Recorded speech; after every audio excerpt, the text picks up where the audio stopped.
Welcome to the Deep Dive, your shortcut to being well informed. Today, we're diving into something that's got the whole NFL talking.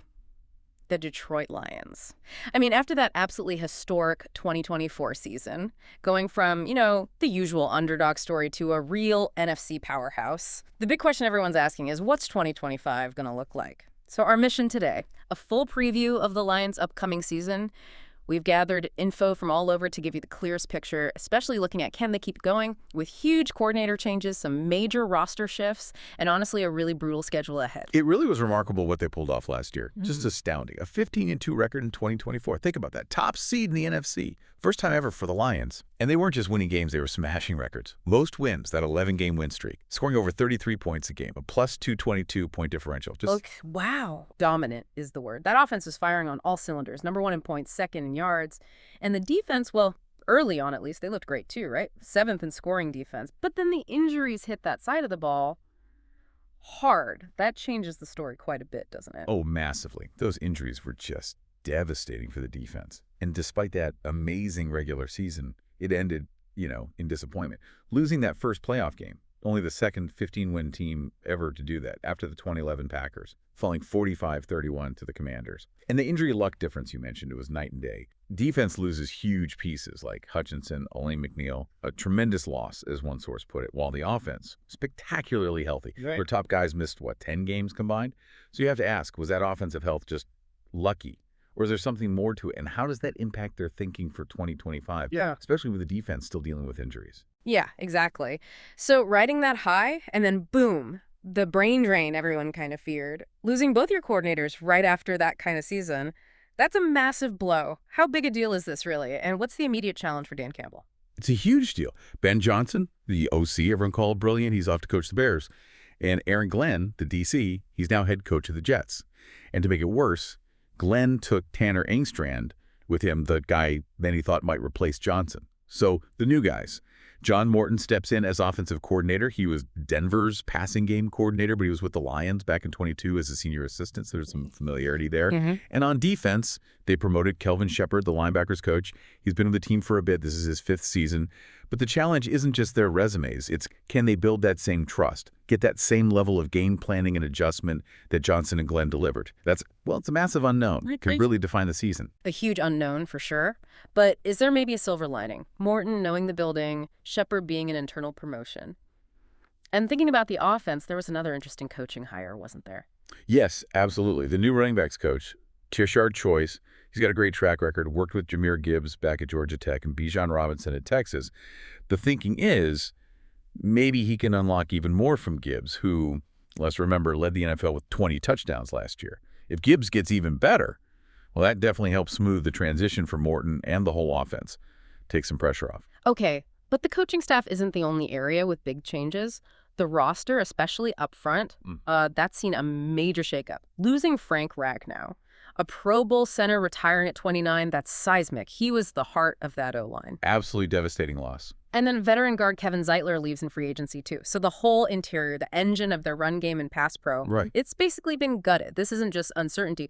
They're rebuilding the core of that line. Yeah. That affects everything. Goff, Gibbs, the whole scheme. That's a huge point. And other guys left too, Backup QB, Teddy Bridgewater, a bunch of corners like Carlton Davis, Vildor, Melifonwu, Mosley. Pass rusher, Zadarius Smith gone too. They brought in some guys, sure. Kyle Allen is the backup QB. Added corners like DJ Reed, Rock Ya-Sin, Avonte Maddox.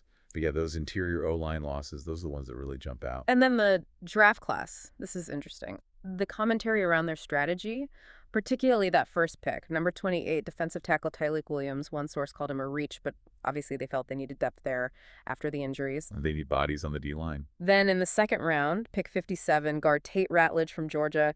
He's expected to fight for one of those open spots on the interior line. And it gets even more debated. Third round, pick 70, they trade up for receiver Isaac Tesla. Athletic guy, apparently, but again, some analysts called him a reach, too, thought he'd go way later. Right. It led to one source giving the Lions draft a D grade. A D, criticizing them for not getting enough value. Wow, a D's grade. That's rough. For a team seemingly in a win-now window, that suggests maybe they missed chances for immediate help. Could be. It might mean some of these rookies or younger guys get thrown into the fire maybe before they're fully ready. especially on that O-line we just talked about. Okay, so let's shift to what's happening right now. Training camp buzz, injury updates, camps running through August 22nd. And the biggest story, no question, is Aiden Hutchinson being back. Huge. After that season-ending leg injury last year in Week 6, he still had 7.5 sacks in just 5 games, led the league in PFF pass rush grade at the time. Now he says he's fully cleared, back to being myself again. His return to, hopefully, that Defensive Player of the Year form, it's just critical for this defense. Absolutely critical. But it's not all good news on the injury front. Defensive tackle Ali McNeil, remember they lost him for the playoffs last year. He's expected to miss the start of this season too. And a rookie DE, Ahmed Hassanin, he's out indefinitely, might miss the whole year. So that defensive depth, it's being tested right away. Again. And speaking of tests, that interior offensive line battle. After Ragnow retired, the rookie, Tate Ratledge, was maybe going to play center. Now he's back at guard. Yeah, looks like veteran Graham Glasgow is competing at center now. And Christian Mahogany, a 6th-rounder from last year, he's stepping in at left guard. Plus Miles Frazier, Kingsley Eguakun, they're in the mix too.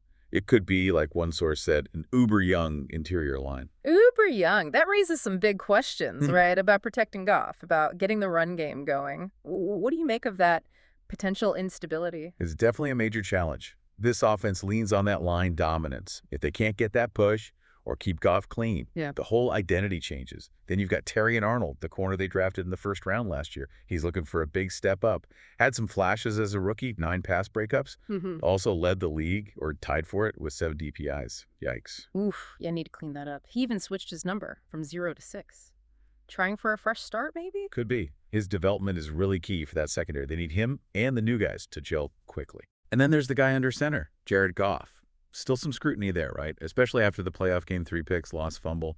Can he, finally get over the hump in the postseason? That is the million-dollar question, isn't it? But let's look at the weapons he still has. Goff was QB6 in fantasy last year, projected maybe low-end QB1 this year.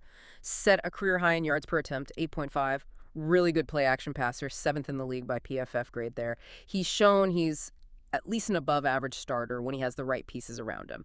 The big if is, can John Morton provide those same tools, that same comfort level? And those running backs. Yeah. Man, Jahmyr Gibbs, RB1 in fantasy, top 3 maybe. Lethal running, catching, 20 touchdowns. 20. League leader. And David Montgomery, even missing time, RB18, still a solid RB2. Their success, though, really hinges on how Morton uses them. And, how that rebuilt O-line holds up. That's critical. Receivers are still top-notch. Amon-Ra St. Brown, he's just Mr. Consistent, right? Arguably the best slot guy in the league. PFF grade over 90 for 3 straight years. Catches contested balls. He's incredible. Then Jameson Williams broke out last year, over 1,000 yards, 8 scores. Low-end WR2, maybe, but that deep speed is dangerous. PFF loved his deep routes.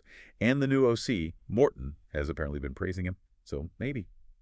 Maybe his role expands even more. That'll be interesting to watch. Definitely. And don't forget Sam Laporta at tight end, another strong TE1 option. So, okay, the interior line has questions, big ones. But the tackles, Penei Sewell, maybe the best left tackle in football, and Taylor Decker on the right, excellent player. That's still a huge strength, right? A great foundation. Absolutely. That tackle duo is elite. Now, switching back to defense, Hutchinson is the star pass rusher, obviously, but the depth behind him, it's worry. Darius Smith is gone. Onwuzurike is out. Marcus Davenport wasn't available much last year. Where did the other pressure come from? On the D-line, McNeil is great when healthy. DJ Reader had a solid first year with them. The rookie Williams adds depth. But again, is he ready for a big role right away? Especially with that draft grade noise. Linebacker health, too. Another recurring theme. Jack Campbell was great, apparently. He stepped up. But Anzalone, Rodriguez, Derek Barnes, they all missed significant time last year with injuries. They just got to hope for better luck there. Yeah, hope is the word. In the secondary, you've got the rookie Arnold pairing with the new signing DJ Reed at corner, Miek Robertson providing depth. Safeties, Brian Branch and Kirby Joseph were called stellar last year. So talent back there, too. And special teams look solid. Jake Bates had a great year kicking, 26 for 29, hit 6 from 50+. Jack Fox is a top punter. So, yeah. Talent across the board, really, but consistency, health, putting it all together with the new pieces, that's a challenge. Okay, let's talk about the path they have to navigate. The schedule, it looks daunting. Tied with Philly for the most games against 2024 playoff teams, 11 of them. 11, wow. And 9 games against teams projected by FPI to make the playoffs this year. And that start, the first 6 games are just brutal. At Green Bay to open, home against Chicago, then at Baltimore, home for Cleveland, at Cincy, at KC. Woo. That is just an absolute gauntlet right out of the gate Mhm. for a team coming off such a high, but with all these changes, getting through that stretch, it's not just about wins and losses. It sets the whole tone for the year psychologically. For sure. And it doesn't get much easier later. Road games at Philly, at the Rams, home against the Steelers, and they finish with 3 of the last 4 on the road too. Rams, Vikings, Bears. Yikes. Yeah, for anyone wanting the full schedule breakdown, preseason, regular season, playoff path, Super Bowl info, sportsbrackets.net has all those details laid out. Good reminder. And speaking of preseason, that actually kicks off soon. Hall of Fame game, Thursday, July 31st. It's Lions versus Chargers this year. Right, the official start. Then 3 preseason games for everyone. And the regular season starts Thursday, September 4th. Eagles hosting the Cowboys. Okay, so predictions. Given that schedule that changes, what are people saying about the Lions' win total? Seems like there's a big range. There really is. PFF is projecting about 10 wins, 10.1 technically. One analyst thinks maybe around 12 wins, similar to 2023, but obviously down from last year's 15. Right. But then another source is way more pessimistic, predicting 9 and 8, third place in the division, calling the Lions a Super Bowl favorite a mistake and expecting some temporary regression. Ouch. Regression. And the betting lines seem to lean that way, too. The over-under is set at 10.5 wins, but the under is favored at -120. The recommendation there was actually to bet the under. So yeah, some real division among the experts. Interesting. A lot of skepticism bubbling up despite last year's huge success. What about the Super Bowl odds themselves? Are the bookmakers also skeptical? Not entirely, actually. On sportsbrackets.net, the Lions' odds for the 2026 Super Bowl are listed at plus 1,100. That still puts them right up there on the top contenders. Other places have them between plus 1,000 and plus 1,100, maybe the second favorite in the NFC behind the Niners. So the potential is still seen, even with all the questions. Okay. Any interesting player prop bets people are talking about? Yeah, a couple stood out. One was Jared Goff, under 28.5 passing TDs. The thinking is his 37 last year was kind of an aberration. His usual number is closer to 29 or 30. And the other was Jameson Williams, over 875.5 receiving yards. That suggests optimism about his bigger role with Morton calling plays. Okay, so wrapping things up, as we've laid out, the Lions entered 2025 with, well, enormous potential, building off that incredible 24 season, but also some really significant question marks. The talent is there, no doubt, especially getting guys like Hutchinson back healthy. But they are sailing into some choppy waters here. Absolutely. The real test is how they handle all this change. The new coordinators, that's huge. Integrating the draft class, which got mixed reviews. Yeah. And just staying consistent against that monster schedule, that interior O-line. How quickly can those young guys or reshuffled vets step up? That directly impacts Goff, the run game, everything. And the defense. Can they finally stay healthy? Or injury problems can be a constant thing. That's a massive unknown. And you can't forget Amon-Ra St. Brown's mentality, right? He said it, Super Bowl or nothing. That's the standard they've set internally now. It is. So, thinking about all this, if maybe another 15-win season is asking too much, what does success actually look like for this Lions team in 2025? Is it just winning the NFC North again? Is it making a deeper playoff run, maybe NFC Championship or further? Or is success this year simply showing they can adapt, be resilient through this tough schedule, battle the adversity, and set themselves up for more runs in the future? That's the big question for you, the listener. How will you measure the Lions' performance this year? What's the benchmark for success in your eyes?